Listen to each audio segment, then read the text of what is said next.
my name's Imogen and welcome to my first YouTube channel. Well, my second. I did have one in year 8 that was really crazy, so this is going to be very different to that. I'll also stop spinning my chair like a crazy person. Which I am, so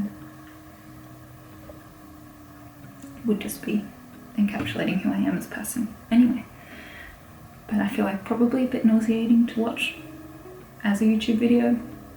I've been watching YouTube since Jenna Marbles was the queen of the internet and PewDiePie was doing Fridays with PewDiePie in a tiny flat in the UK, I think, with a little baby Marcia. So cute.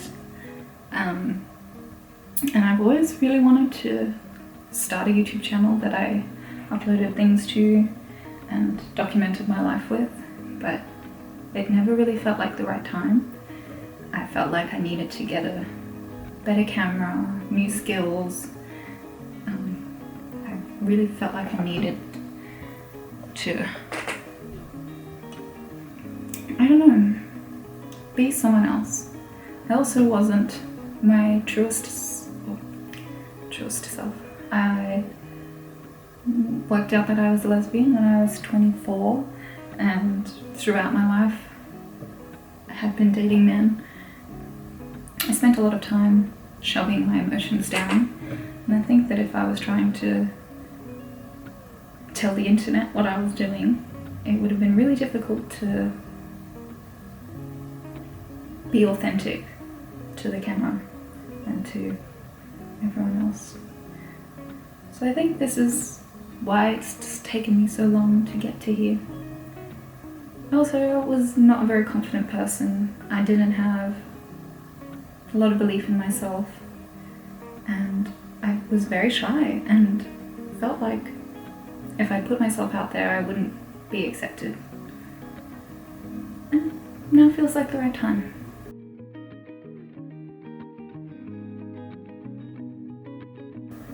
I live in Sydney with my dog Salami, who's a corgi and who I have a tattoo of.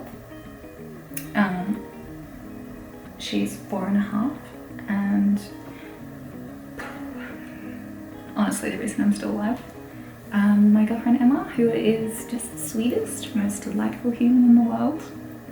Sometimes I think my friends like her more than they like me, which is fair enough. She's just amazing. So what's changed now for me to think that I can start making YouTube? What made me feel like now is the time?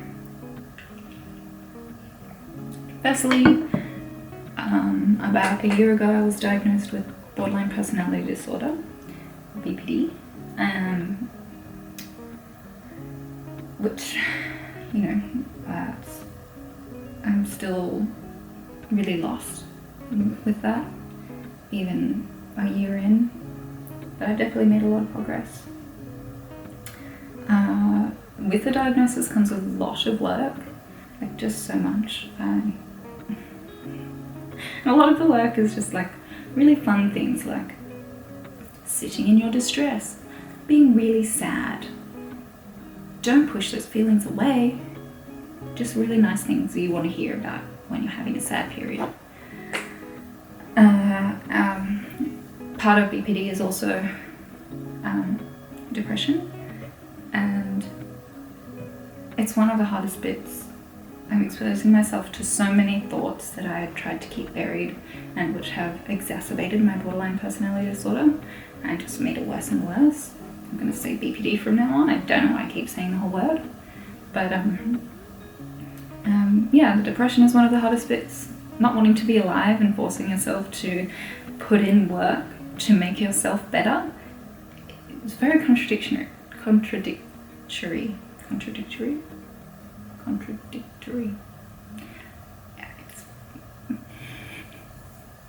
Doesn't make any sense. Why would I continue to make myself feel bad in order to feel better later when I'm depressed and I don't feel like I want to have a later?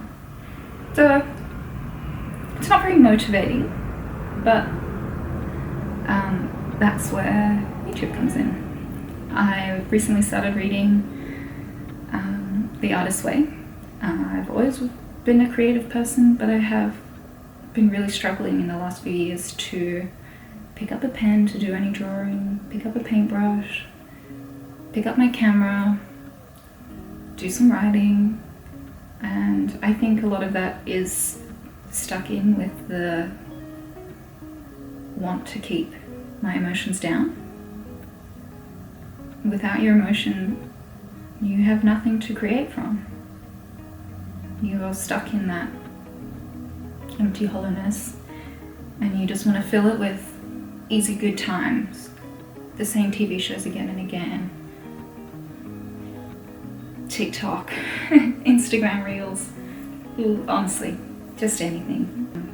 It really makes it impossible to start creating, and I think I didn't ever piece that together until last year, and then I couldn't work out how to move forward in that, and I talked to my therapist about it, my psychologist, and I tried to tell her I'm tired of working on my depression, can you just help me write something? And through tears, of course, because why would I talk to anyone else other than in tears? Ridiculous. So late last year I came across The Artist's Way, and I was really intrigued. I wasn't sure that it was going to work or help me at all, but I thought might as well try. I bought it for a friend and I, and it has truly been so life-changing. I really can't express how much has changed since I started reading it. And I'm only on week 4 because I have been taking it the weeks, so it's a 12-week program, and I've been taking the weeks slowly because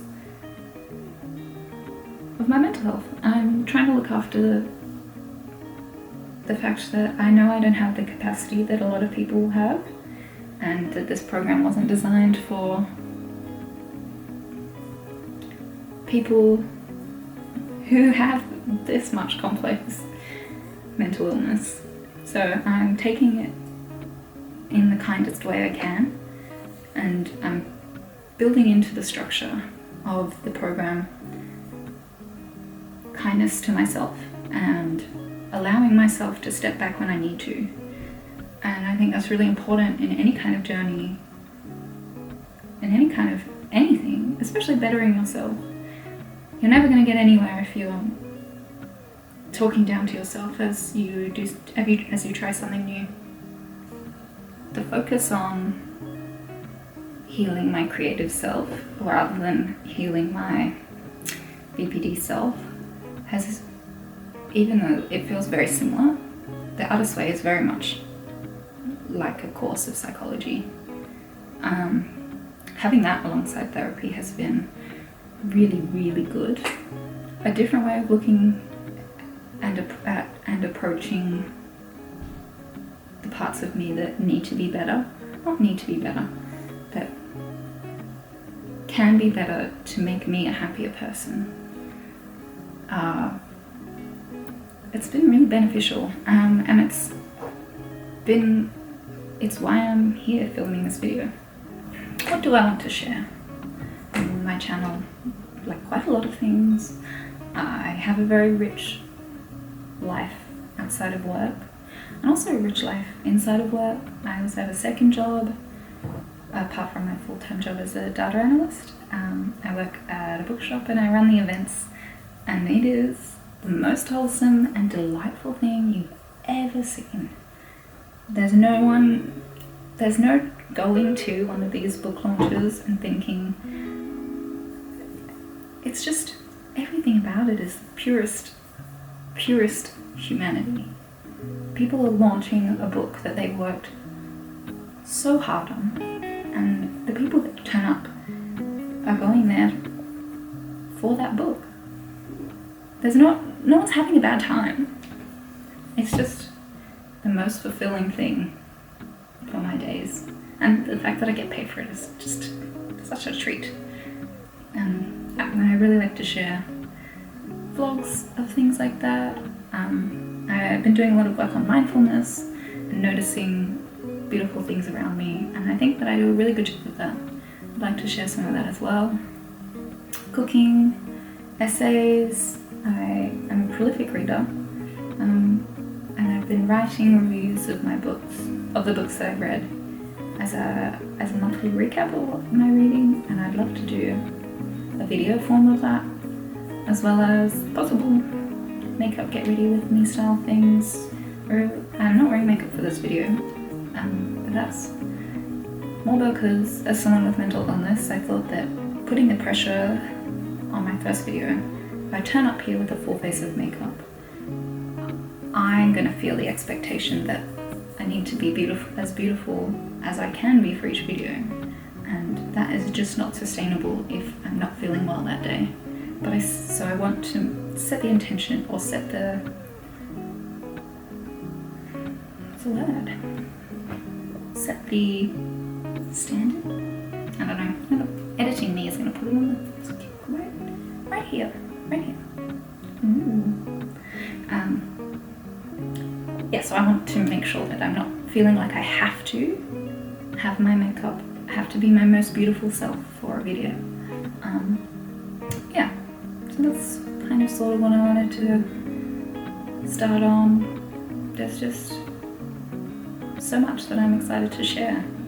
I have a lot of creative passions that I'm going to be delving into. Yeah, so that's all I really wanted to say for my first video. I'm hoping, well, I've actually taken a month of mental health leave to try and sort through what was going on in my head. It's pretty grim. So, yeah, I'm taking mental health leave for a month, and I want to work on my creative pursuits and make a solid base for myself to go back to work and feel capable and ready for everything. Yeah, so let's see what this month has in store.